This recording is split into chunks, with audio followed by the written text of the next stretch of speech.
इस वीडियो में हम लोग बात करने वाले हैं दो ऐसे मिलियनेयर्स के बारे में जिन्होंने एक पूरा अच्छा खासा लेजिटिमेट बिजनेस बनाया जिससे करोड़ों रुपए कमाए और उसके बाद कुछ पैसों के लिए उन्होंने बहुत बड़ा फ्रॉड करा, साथ में अपनी सारी रेपुटेशन और पैसा भी गंवा दिया। आखिर ऐसा उन्होंने क्यों करा, इसका जो रीज़न है वो काफ़ी ज़्यादा सरप्राइजिंग है गाइस, जो कि हम लोग इस वीडियो में जानने वाले हैं। तो चलिए शुरू करते हैं। सो गाइस, हमारे पहले मिलियनर जो है वो है रजत गुप्ता गाइस। यस गाइस, ये इंडियन है। इनका जन्म हुआ था गाइस इंडिया में, कोलकाता में, और जब तक ये टीनेज हुए थे तब तक ये अनाथ भी हो गए थे गाइस। इनकी लाइफ ऑलरेडी बहुत ज़्यादा हार्ड थी क्योंकि इनका जो जन्म हुआ था वो किसी वेल्दी फैमिली में नहीं हुआ था। एक बहुत ही नॉर्मल फैमिली कहूँगा मैं, बेसिकली मिडिल क्लास भी नहीं कह सकता उस फैमिली को जहाँ पे इनका जन्म हुआ था गाइस। और फिर गाइस जब ये अनाथ हो गए थे टीनेज में, उसके बाद इन्हें स्लम्स में भी रहना पड़ा था। सो गाइस, इंडिया के स्लम से उठकर एक बहुत बड़ी कंपनी के सीईओ बनने तक गाइस इनकी लाइफ अमेजिंग है गाइस। लाइक इनकी लाइफ में बेसिकली आप एक पूरी फिल्म बना सकते हो। So guys, by his mid 40s, by his mid 40s इन्होंने मैकेंसी की सीईओ की पोजीशन हासिल कर ली थी गाइस। सो मैकेंसी क्या है गाइस? मैकेंसी एक कंसल्टिंग फर्म है गाइस, अमेरिका में काफ़ी बड़ी कंसल्टिंग फर्म है जो कि कॉरपोरेट्स यानी कि बिजनेस हो गए, ऑर्गेनाइजेशंस हो गई, इन्हें और गवर्नमेंट्स को स्ट्रेटेजिक मैनेजमेंट पे एडवाइस करते हैं गाइस। तो काफ़ी ज़्यादा बड़ी फर्म है ये मैकेंसी, और यहाँ की वो सीईओ बने थे गाइस। लाइक इंडिया के श्रम से उठ के इतनी बड़ी कंपनी के अमेरिका में सीईओ बने थे वो। सो गाइस, काफ़ी ज़्यादा अमेजिंग रहा है इनकी लाइफ गाइस, और जल्दी रिटायर हो गए थे। लाइक सीईओ बनने के बाद थोड़े टाइम बाद जल्दी रिटायर हो गए थे गाइस। उसके बाद इन्होंने यूनाइटेड नेशंस और वर्ल्ड इकोनॉमिक फोरम जैसे जगहों पर काम कराया गाइस। साथ में इन्होंने बिल गेट्स के साथ फिलैंथ्रोपिक वर्क भी करा है गाइस। उसके बाद मैं क्या कहूँ, इनकी जो लाइफ है अलग ही है। और गाइस इतनी सारी सक्सेस के साथ आया था गाइस बहुत सारा पैसा गाइस। सो 2008 में बेसिकली इसे कैलकुलेट करा गया था। 2008 में जब एक बहुत बड़ी फाइनेंशियल क्राइसिस हो रही थी गाइस, उस समय बेसिकली इनकी जो नेट वर्थ थी वो थी $100 मिलियन। लाइक ये जो अमाउंट है ये सुन के ही लोगों का दिमाग घूम जाता है। लाइक इतना पैसा आखिर हो कैसे सकता है किसी पे, राइट? सो इनकी जो नेट वर्थ थी middle of the crisis was $100 million. लेकिन गाइस इतना उनके लिए काफ़ी नहीं था। बेसिकली गाइस उनको जो लोग जानते थे वो बताते हैं कि उन्हें यानी कि रजत गुप्ता को बिलियनियर सर्कल में जाना था। यानी कि बिलियनियर सर्कल क्या होता है गाइस? बेसिकली एक ग्रुप ऑफ पीपल है जो बेसिकली बिलियनियर्स हैं, जैसे कि वॉरेन बफे हो गए, बिल गेट्स हो गए, जेफ बेजोस हो गए। तो इनके साथ जो लोग थे वो बताते थे कि रजत को उसी सर्कल में जाना है, यानी कि बेसिकली और पैसा चाहिए। सो गाइस 2008 में जो फाइनेंशियल क्राइसिस आई थी गाइस, उसमें जो गोल्डमैन सैच है जो एक बेसिकली इन्वेस्टमेंट बैंकिंग कंपनी है गाइस अमेरिका में, उसे काफ़ी ज़्यादा नुकसान हुआ था गाइस, उसे काफ़ी ज़्यादा अफेक्ट हुआ था। बेसिकली वो सर्वाइव ही नहीं करने वाली थी, इतना ज़्यादा अफेक्ट हुआ था गाइस उसको। और उस समय रजत उस कंपनी के बोर्ड ऑफ डायरेक्टर्स के मेंबर थे, like top position, board of directors like board of directors के मेंबर थे गाइस। सो उस समय क्या था कि शेयर प्राइसेस काफ़ी ज़्यादा डाउन चली गई थी इस कंपनी गोल्डमैन सैच की, जो कि बेसिकली एक बैंकिंग कंपनी है, ठीक है, basically investment banking company. So guys, Warren Buffett जो कि एक बहुत ज़्यादा फेमस इन्वेस्टर है, उन्होंने इस कंपनी में $5 बिलियन डोनेट नहीं, इन्वेस्ट करने का फैसला करा था गाइस। और ये जो न्यूज़ थी गाइस वो पब्लिक नहीं हुई थी, जो कि हमारे रजत जो है वो उस बोर्ड के मेंबर थे, यानी कि बोर्ड ऑफ डायरेक्टर्स के मेंबर थे। तो उन्हें इस न्यूज़ के बारे में पब्लिक से पहले पता चल गया, ठीक है। और उन्होंने क्या करा गाइस, उन्होंने एक हैज फंड मैनेजर राज राजा रत्नम, उसका नाम बहुत अजीब सा है इसलिए याद नहीं हो पाता, तो राज राजा रत्नम को कॉल करा, और कॉल रिकॉर्ड नहीं हुई थी, ठीक है, कॉल रिकॉर्ड नहीं हुई थी। लेकिन कॉल एंड होने के बाद राज ने डायरेक्टली, ठीक है, 1,75,000 शेयर खरीद लिए गोल्डमैन सैच के। सो गाइस, लाइक आप समझ सकते हो कि इनसाइडर ट्रेडिंग हो रही है यहाँ पे, जो कि इलीगल है। सो बेसिकली जैसे ही अब पब्लिक को पता पड़ा कि हाँ वॉरेन बफे इस गोल्डमैन सैच में इन्वेस्टमेंट कर रहे हैं $5 बिलियन का, तो आप सोच सकते हो कि यार कितनी जल्दी शेयर्स के प्राइस बढ़े होंगे। लाइक और वहीं हुआ, स्काई रॉकेट हो गए शेयर्स के प्राइस। और गाइस रजत ने बहुत जल्दी $1 मिलियन बना लिए इस तरीके से। लाइक उसकी नेटवर्थ के आगे तो कुछ है नहीं ये $1 मिलियन, लेकिन उसने फटाफट बना लिए, इजी मनी है, बना ली उसने। और गाइस इसके बाद उसने काफ़ी ज़्यादा और भी चीज़ें करी इनसाइडर ट्रेडिंग में, और करते गए और एंड में पकड़े गए। ओके, पकड़े गए, और बेसिकली गाइस तब तक वो $17 मिलियन इनसाइडर ट्रेडिंग में बना चुके थे, जो कि कुछ खास रकम नहीं है गाइस। लाइक उनकी अपनी खुद की वर्थ जो थी $100 मिलियन थी, और $17 मिलियन बेसिकली लाइक 17% है, ठीक है। तो कुछ खास उनकी नेटवर्थ पे फ़र्क नहीं पड़ा गाइस इस चीज़ को करने से, लेकिन वो करते गए और पकड़े गए गाइस। सो गाइस बेसिकली एक झटके में गाइस रजत ने अपना पैसा और सारी रेपुटेशन जो इतने साल में बनाई थी, ऐसी एक स्लम से उठ के आए थे, इतनी बड़ी कंपनी में गए थे गाइस, और भी अपना एक शानदार करियर था उनका, तो वो सब कुछ जो है वो उन्होंने एक झटके में इस चीज़ की वजह से इस फ्रॉड की वजह से सब कुछ गंवा दिया गाइस। वो जेल भी गए गाइस। राज राजा रत्नम जो कि हेज फंड मैनेजर था वो भी जेल गया गाइस, ठीक है, साथ में। तो इस तरीके से उनका बर्बादी हुई फ्रॉड की वजह से। सो गाइस ये है हमारे पहले मिलीनियर। सो गाइस अब हम बात करने वाले हैं अपने दूसरे मिलीनियर की गाइस, और ये जो है इंसान इनका फ्रॉड इतना बड़ा है गाइस कि पूरी दुनिया को इसके बारे में पता है। सो गाइस इनका नाम है बर्नी मैडॉफ गाइस। ये इन्होंने जो फ्रॉड करा था वो one of the biggest fraud हम लोग कह सकते हैं हिस्ट्री में। इतना बड़ा फ्रॉड करा था, 75 और 85 बिलियन डॉलर्स एक झटके में सब खत्म हो गया था और वो भी मिडल ऑफ क्राइसिस के बीच में। तो गाइस चलिए देखते हैं आखिर इन लोगों ने करा कैसे था ये। सो गाइस हमारे जो बर्नी मैडॉफ है गाइस वो बेसिकली एक मार्केट मेकर है, ठीक है। मार्केट मेकर क्या होता है गाइस?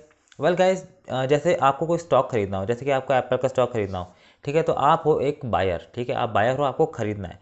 अब कोई हो सकता है एक और इंसान हो जो कि सेलर है, उसके पास ऑलरेडी स्टॉक है, पहले कभी खरीदा होगा, अब वो उसे बेचना चाहता है। तो मार्केट मेकर क्या करते हैं, इन दोनों लोगों को मिलाते हैं और एक कमीशन लेते हैं, ठीक है। तो इसे हम लोग मार्केट मेकिंग कहते हैं।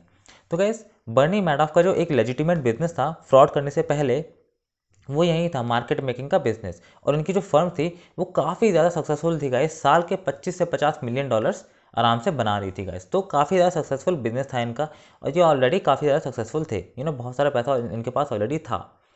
लेकिन गाइस इनको और चाहिए था गाइस, तो इन्होंने फ्रॉड करना स्टार्ट कर दिया। और गाइस इन्होंने अपनी फर्म डाली 1960s में गाइस, ठीक है। सो गाइस इनकी जो फर्म थी बेसिकली इस पर ट्रेड होते थे, जैसे कि आज हम लोग ग्रो वगैरह पे करते हैं ना, ग्रो ऐप पे, ऑक्टाफैक्स पे जैसे हम लोग ट्रेड करते हैं, वैसे इनकी फर्म पे भी उस समय ट्रेड हो रहे थे गाइस। उस समय इलेक्ट्रॉनिक ट्रेडिंग नहीं थी गाइस, उस समय इतना ज़्यादा प्रचलन नहीं था जैसे हम लोग आज ऐप पे सिर्फ और सिर्फ क्लिक करके चीज़ें खरीद लेते हैं, स्टॉक्स खरीद लेते हैं, फंड्स खरीद लेते हैं।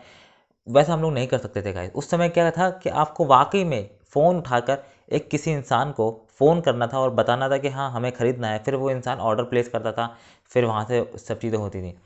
तो गाइस इन्होंने क्या करा, इलेक्ट्रॉनिक ट्रेडिंग डाल दी बेसिकली इस सिस्टम पे, क्योंकि इन्हें और भी फर्म्स थी वहाँ पर जिनसे इन्हें कम्पीट करना था। जो पहले की फर्म्स हैं जिनके पास ऑलरेडी ट्रस्ट है लोगों का, उससे कम्पीट करने के लिए कुछ तो चाहिए इनके पास। तो इन्होंने इलेक्ट्रॉनिक ट्रेडिंग्स पे पायनियर करा था, यानी कि इलेक्ट्रॉनिक ट्रेडिंग को इस सिस्टम में डाल दिया था गाइस।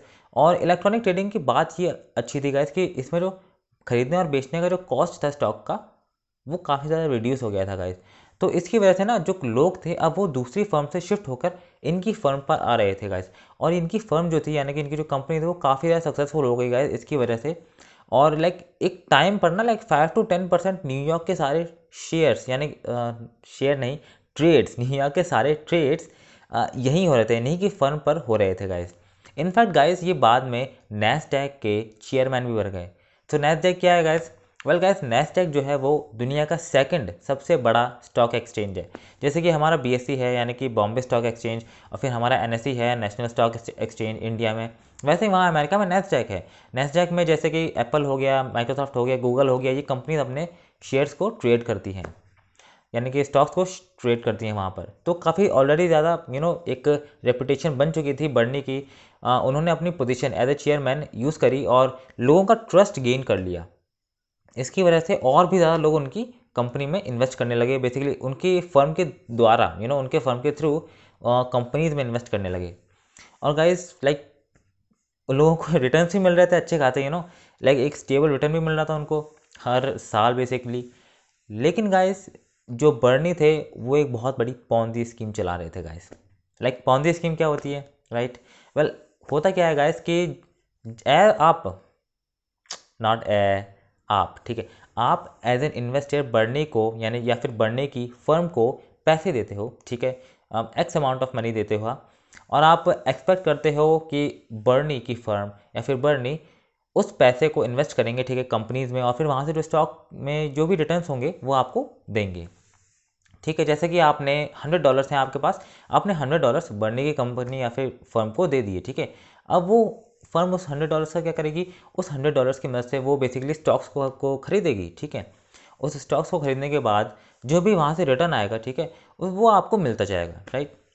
लेकिन गाइस पॉन्जी स्कीम में क्या होता है कि आपके जो पैसे हैं वो कभी इस्तेमाल करे ही नहीं गए स्टॉक को खरीदने के लिए। आपको जो रिटर्न मिला गाइस वो बेसिकली एक फेक रिटर्न है, जो कि ऑलरेडी किसी और ने पैसा डाला है, उसमें से पैसा उठाकर आपको दिया जा रहा है, ठीक है। जैसे कि आपने $100 डाले, आपको 11% का रिटर्न मिला, तो किसी और के पैसे में से उठाकर इस 11% को, यानी कि $11 को आपको दे दिया जाएगा।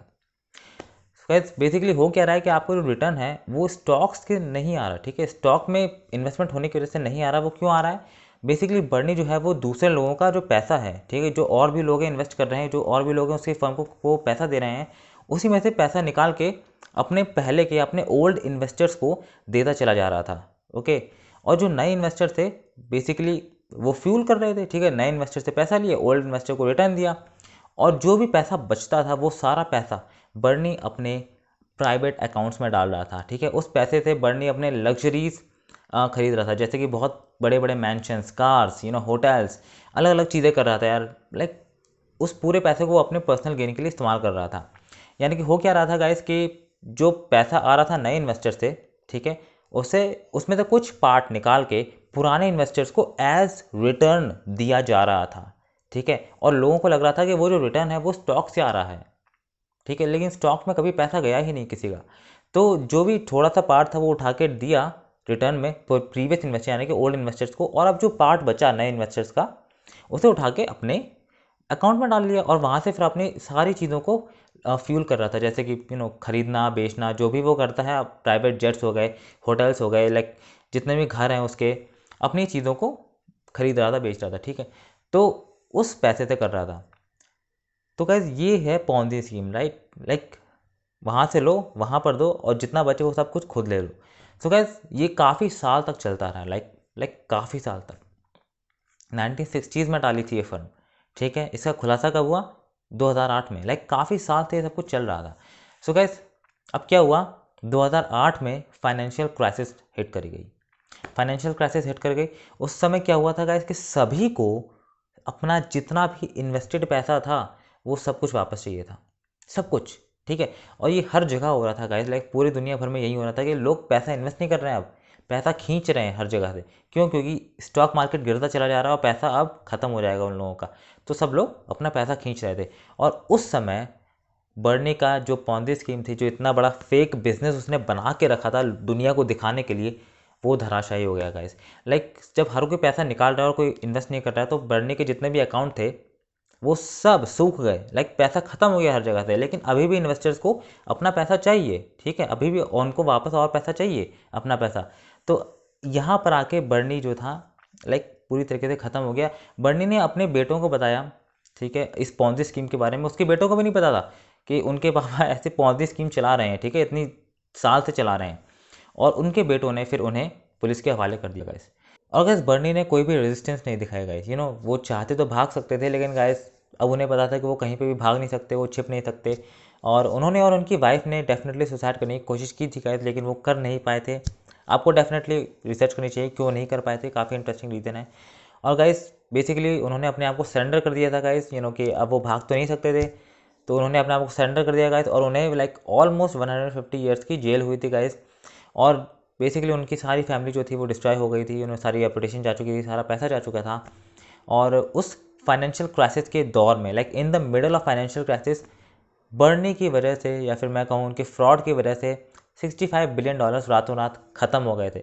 बहुत सारा पैसा ख़त्म हो चुका था गाइस, $65 बिलियन। और गाइस उस पैसे से जुड़े हुए करोड़ों इन्वेस्टर्स बहुत ज़्यादा हर्ट हुए थे। लाइक उनकी लाइफ में फाइनेंशियल क्राइसिस के बीच में उनकी सेविंग्स चली गई थी। लाइक आप समझ सकते हो कितनी ज़्यादा डिप्रेशन हुआ होगा लोगों को, कितना बड़ा शॉक लगा होगा उनको कि फाइनेंशियल क्राइसिस चल रही है, उनकी सारी सेविंग्स उड़ गई, लाइक एक रात में चली गई बिल्कुल।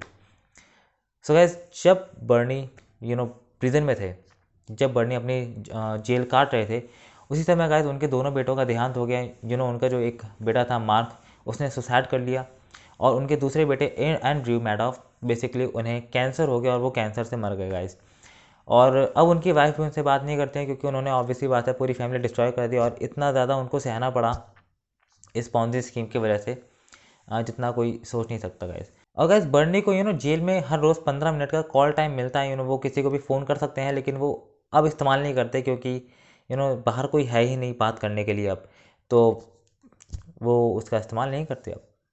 सो गाइस रजत और बर्नी इन दोनों ने फ्रॉड करा गाइस।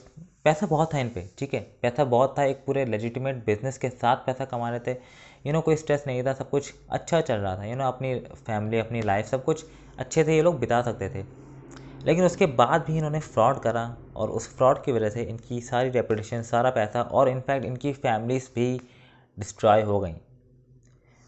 और गाइस इसका रीज़न ऑफ कोर्स अब आप समझ ही चुके होंगे क्यों। वेल गाइस इसका रीज़न सिंपल सा है गाइस कि इनको चाहे कितना ही पैसा क्यों नहीं मिल जाता गाइस, इनके लिए इनफ नहीं था, कभी भी इनफ नहीं था गाइस। लाइक रजत के पास $100 मिलियन थे, उनकी नेटवर्थ $100 मिलियन थी, लेकिन उसके बाद भी उन्हें कमी पड़ रही थी पैसे की। लाइक उनके पास इनफ था ही नहीं ना, चाहे जितना पैसा डाल दो, चाहे वो लीगली कमाए इलीगली कमाए, उनके लिए चाहे कितना ही पैसा वो कमा ले लीगली या इनलीगली, वो उनके लिए इनफ था ही नहीं कभी।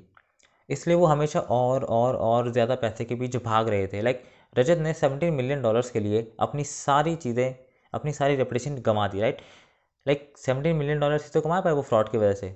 सो दोनों ने फ्रॉड करा गाइस, और उसका जो रीज़न है वो एक ही है गाइस, उन्हें पता ही नहीं था कि उनके लिए कितना पैसा इनफ है।